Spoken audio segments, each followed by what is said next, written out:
Okay, so I get asked all the time, how come I have problems with my erections? And again, the most common by far is either it's in your head, at least partially. It's always in your head partially because once you have the problem, you're not happy about it. You're bummed out about it. So let's just say there's always a psychological component.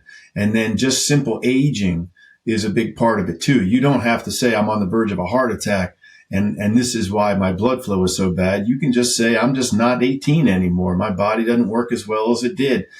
You know, if your car is 25 years old, it's not going to drive like it did off the line. So those are the things that probably encompass 90% of the people that are just going to come in saying, I have problems with my erections.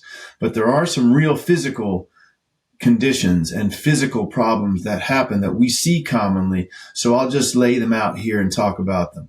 So the number one thing is probably, I touched upon it. We said how blood flow has everything to do with erections. So obviously, if you have severe coronary artery disease, then you probably have atherosclerosis in your penis too. And, you know, Pfizer went on this huge campaign to expand its market to say anyone who ever sees a cardiologist or anything like that should think about their penis and vice versa. If you have erectile dysfunction, you should view it as a more broader disease state.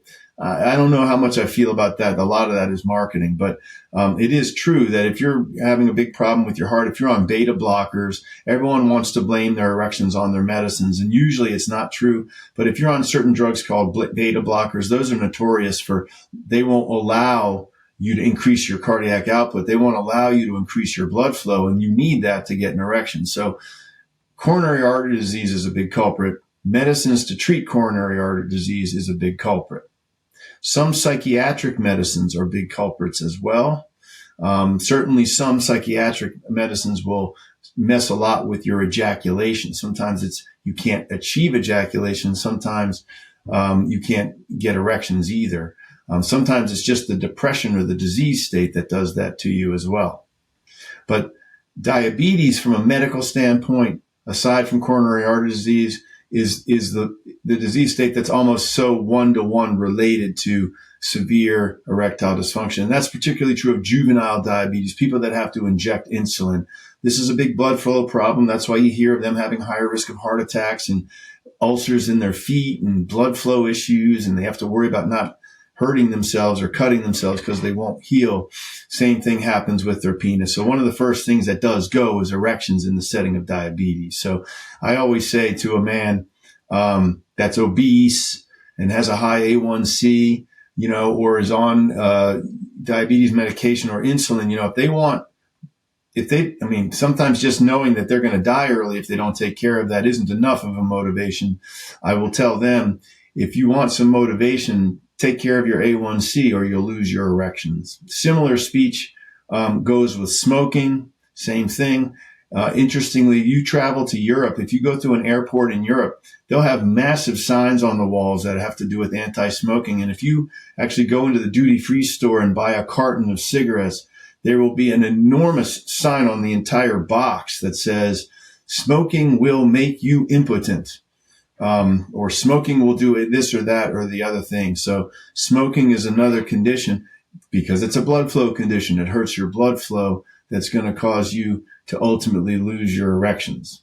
Other things that are a bit more rare, but worth mentioning here, spinal cord injuries, of course. We've talked about the need for the brain to tell the spinal cord to tell your penis to dilate. Sickle cell anemia can cause the blood flow in your penis to slow down and get all sludgy, and then it won't come out, and that leads to an erection, a condition called priapism, where the erection won't go down. Everybody jokes about priapism, which is an erection lasting more than 4 hours. Everyone thinks, wouldn't that be great if I had that? That is not great. There's no one on earth that's ever had that thinks that is great.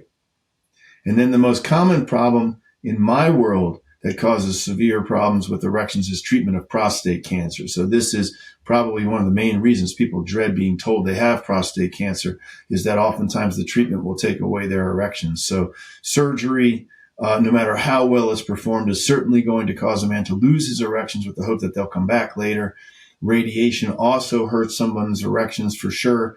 It does that in a more of a delayed fashion. So the long and the short of it is, although mostly the man that comes in saying, I'm having problems with my erections, is just a man who's getting older, or a man who's depressed or bummed out about something, or is just starting to have performance anxiety. There really are truly a list of physical ailments that are going to cause problems with erections, and we can help with all of those with good treatment options.